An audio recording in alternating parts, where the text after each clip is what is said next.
Molarity. It's a way to measure concentration.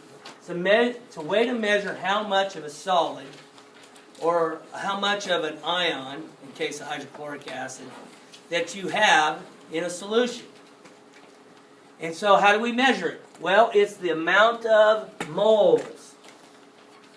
Moles of solute. Now we got a term called solute. And then we got this other term called solution. You guys know what a solution is, right? What is a solution? A mixture. Yes, it is. What kind of mixture? Well, but there was two types that we studied last unit. There was two types of mixtures. No, compound is just right. Homogeneous and hetero. Solutions are homogeneous, which means that everything in that solution is equally mixed throughout. It's uniform. So solutions are uniform. So we got this. We know what moles are. Moles is a count, how many of a particular substance you have in. So now we also have the volume that it's mixed into is a liter. So it's a liter. I have a 2-liter container. This was a 2-liter container here. This is about half. This is probably about volume would be about a liter. Okay, that'd be about a liter because I cut it in half. That's a 2-liter bottle, so it's about a liter. So it's kind of like taking so much of a substance, dissolving it in, and then the volume that we have is a liter. Okay, so that's a liter of solution. What's a solute? That's the stuff that's being dissolved. So the solute is the stuff that is separate from the liquid, and then we take and put it in the liquid, and when we put it in the liquid, it disappears. And that means dissolves, breaks apart. Okay, that's what a solute is.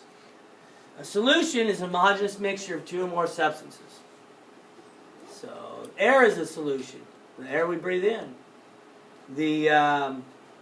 If you had like a juice box today, that's a solution. A pop is not considered a solution, and the reason why is because solutions, we can't really pick out the different parts of it. But a pop we can. We can pick out different parts of the pop, can't we? What can we identify in the pop that makes it not a solution? Carbonation. We can see the gas bubbles. By seeing the gas bubbles, that tells us it's not a solution. So if you can pick out a part and distinguish between one part and another part of a mixture, we consider it heterogeneous. If we can't pick out any parts, identify those parts, it's probably going to be a true solution, what we know. Okay, any questions on that? So molarity is the amount of moles of solute dissolved per liter of solution. Any questions? Pretty easy so far? Okay, all right. I know Wednesday after a snow day, plus a late start, it's kind of tough. And after eating lunch, man. Okay, can you write down these symbols? These are unit symbols. Capital M, when you see a capital M, that tells you molarity. So if I write 0.10 capital M. So, like on this container, the containers I had like 0.2 M HCl. And that tells me the concentration of it. MOL is a shorthand. It's not much of a shorthand, I know. MOLES would be moles, but MOL would be the shorthand for moles. L, of course, is liters. And so this is our final setup. If we want to find the concentration of a mixture, we're going to take moles divided by liters, and we're going to get it. And that gives us molarity. So that makes this pretty easy, because we know how to calculate moles. We know how to use liters. And we're going to be able to, and all we're going to do today is calculate. That's all we're going to do. We're not going to do anything else. Okay. So this part will probably take about 10 minutes, and then, or less, and then we can talk and visit about what I want you to do for tomorrow. Okay?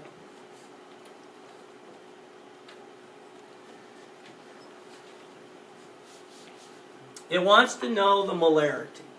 So we want to know what capital M is of salt. Salt is NaCl. So we don't know what the concentration of the C NaCl is. But do we know? We know how much solute we have. So what is the solute in this example? What's the stuff being dissolved? Salt. What's that? Salt. Salt is. So NaCl. So we know the moles of NaCl, and that's equal to 0.5 moles. And we know the volume of our solution. Our volume of our solution is going to be 0.20 liters is volume. So how are we going to do that calculation? Yep. 0.5 divided by 0.2 and you got your answer. Anybody know the answer without plugging it in? 2.5? Yep. Okay, good. Yep, 2.5 would be right. That's what you would end up with. Any questions on that?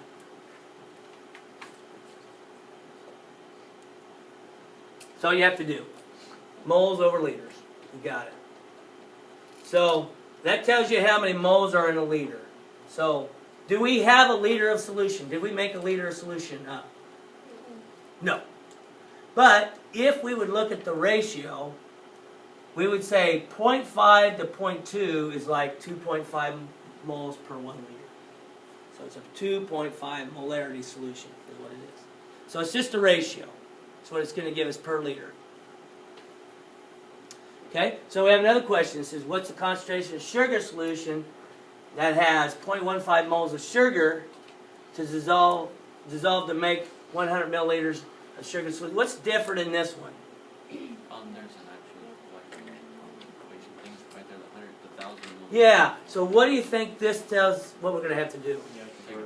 Convert. So we're going to have to take 100 milliliters, and then we say for every 1,000 milliliters, you have 1 liter.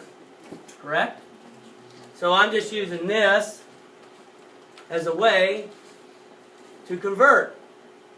So that would be 0.1 liters. And then what do we have to do at that point? 0.15 Yeah. 0.15 moles divided by 0.1 liters. And that would give us an answer of 1.5. Is that right? 1.5 molarity. Capital M. And then you'd probably put sugar. Yeah. Okay, any questions? Pretty easy? All this stuff, I think you guys have done conversions in the past, and that's a really easy conversion. Some of you won't have to plug it in all the time, because you'll know I'll just divide by 1,000 each time. But just be careful. You don't want to do it the other way. So, any questions on that? So that would be the concentration of the solution, is what we'd have. Okay, so our answer would be 1.5 molarity. All right. So then we progression. Okay, we have two pretty easy ones, and then we progress. And we're going to do one just a little bit tougher than that. Oh, I have to do one like this. So what do you have to do before you can solve for this molarity? Convert grams to moles. Okay? What else do we have to know? So we got to convert this grams to moles. What do we have to do before we can do it?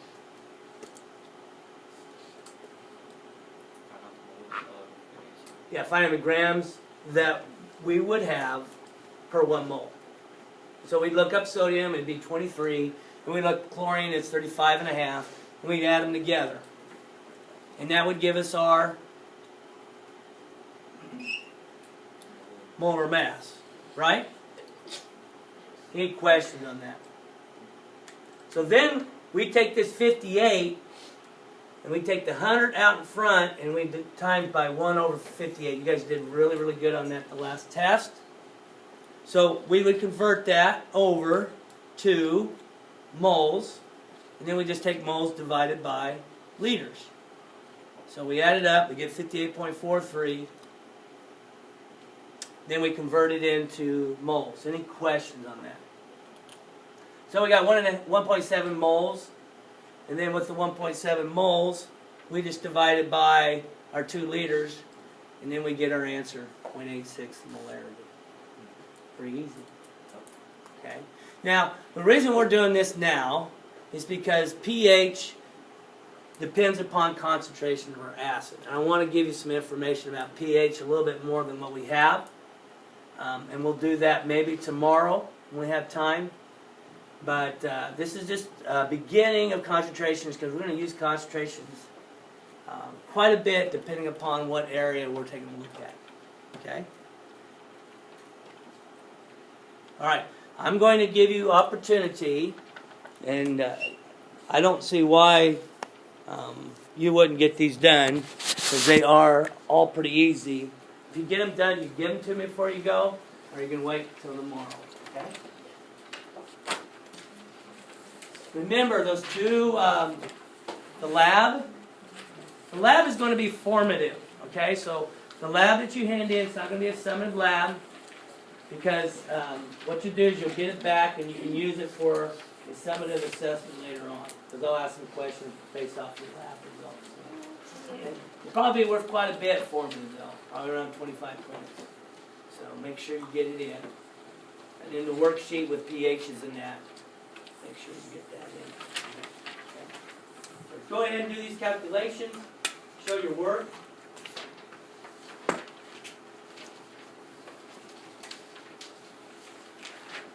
Retakes. Those individuals who want to do retake, we need to get that done by Friday. I know that we were gone Tuesday, and the day was kind of a different day. But you'll need to come in, and we have ninth period that you can do it on Friday. So if you choose to want to do that.